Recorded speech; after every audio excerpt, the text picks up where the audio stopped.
Les catégories d'Aristote, chapitre 11e, des contraires. Sommaire. Exemples divers de contraires. Un contraire peut exister sans l'autre.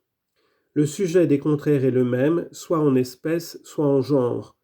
Les contraires doivent être ou dans le même genre, ou dans des genres contraires, ou former eux-mêmes des genres contraires. Le mal est nécessairement contraire au bien, et cela est évident en parcourant les cas particuliers. La maladie est contraire à la santé, la justice à l'injustice, le courage à la lâcheté, et ainsi du reste. Mais si le bien est le contraire du mal, parfois aussi le mal est le contraire du mal. Par exemple, le luxe qui est un mal est le contraire de la misère qui est un mal aussi. Et de même l'aisance, la médiocrité, qui est contraire à l'un et à l'autre, est un bien. Ceci du reste s'applique à un fort petit nombre de cas. Dans la plupart, c'est le bien qui est le contraire du mal. En outre, dans les contraires, l'existence de l'un n'entraîne pas nécessairement celle de l'autre. Si tout le monde se porte bien, la santé existera et la maladie n'existera pas. Et de même, si tous les objets sont blancs, la blancheur existera et la noirceur n'existera pas. Il y a plus.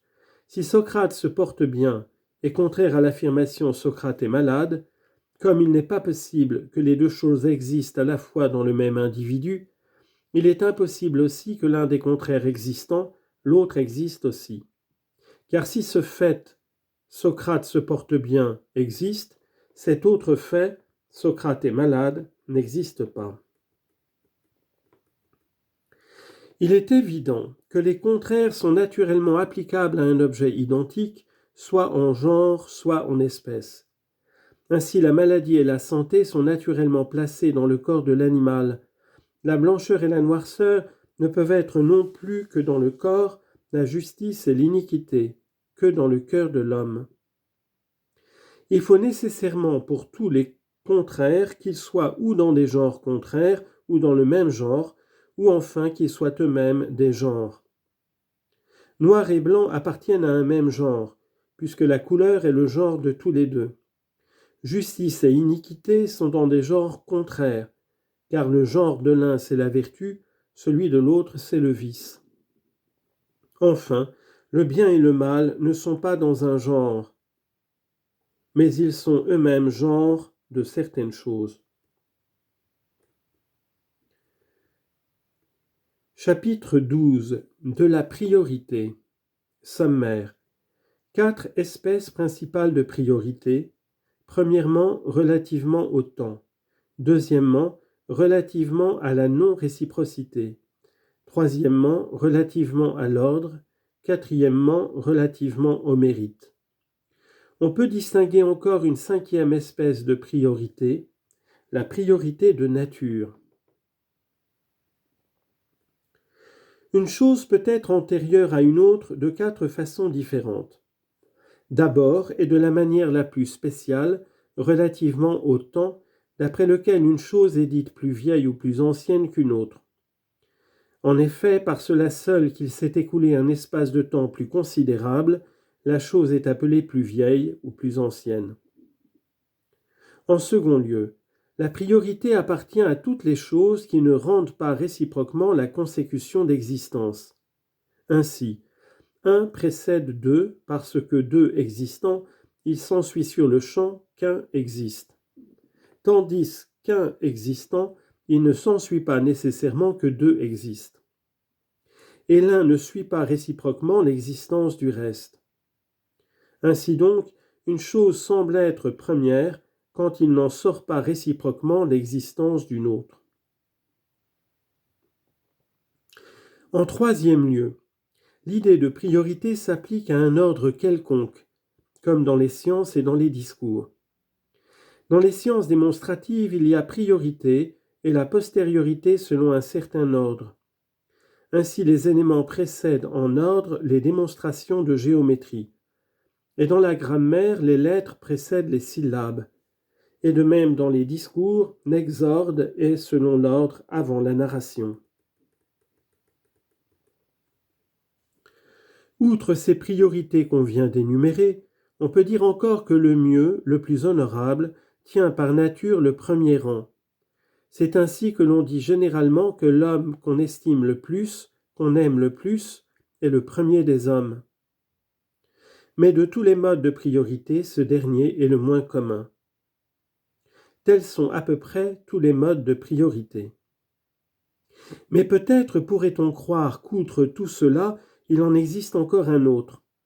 Ainsi, dans les choses qui se rendent réciproquement la présupposition d'existence, celle qui d'une façon quelconque est cause de l'existence de l'autre, semblerait naturellement devoir être appelée première.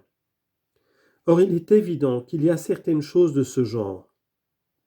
Par exemple, quand on dit « l'homme existe », il y a rapport réciproque entre l'existence de l'homme et le jugement vrai qu'on énonce sur cette existence.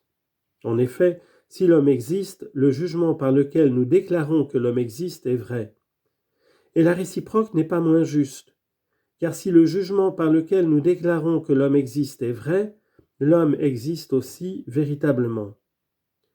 Mais un jugement, quelque vrai qu'il puisse être, n'est pas cause qu'une chose est, et la chose au contraire semble lire en quelque sorte la cause de la vérité du jugement, puisqu'en effet, c'est selon que la chose est ou n'est pas que le jugement est faux ou vrai. Ainsi donc, on peut dire de 5 façons qu'une chose est antérieure à une autre.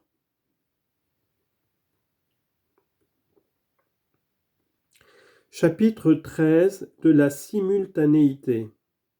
Sommaire, 3 espèces de simultanéité, premièrement en temps, deuxièmement par nature, troisièmement par division spécifique. On dit en général, et dans le sens le plus spécial du mot, que 2 choses coexistent quand leur existence a lieu dans le même temps. L'une n'est pas antérieure ni l'autre postérieure, elles sont dites exister à la fois dans le temps. On appelle simultanées par nature les choses qui se rendent réciproquement la présupposition d'existence sans que l'une soit cependant pour l'autre cause d'existence. Tels sont par exemple le double et la moitié, car ces 2 choses sont réciproques parce que dès que le double existe, la moitié existe, et que réciproquement la moitié existant, le double existe aussi, mais l'un n'est pas la cause de l'existence de l'autre.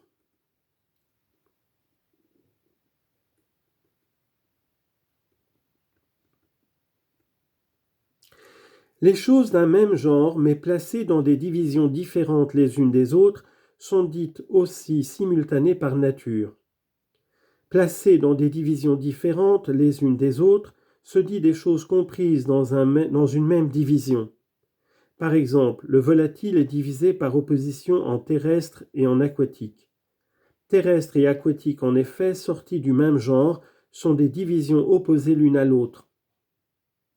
L'animal se divise en effet en toutes ses classes, en volatile, en terrestre, en aquatique, et de toutes ces choses, aucune n'est antérieure ou postérieure à l'autre. Elles coexistent naturellement. Au reste, chacun de ces genres pourrait encore se décomposer en espèces diverses, le volatile aussi bien que le terrestre et l'aquatique. On appelle donc simultanées par nature les choses sortant d'un même genre et comprises dans une même division. Les genres du reste précèdent toujours les espèces, car ils ne rendent pas réciproquement la superposition d'existence. Par exemple, du moment que l'espèce aquatique existe, le genre animal doit exister. Mais l'animal peut exister sans qu'il y ait nécessité que l'aquatique existe.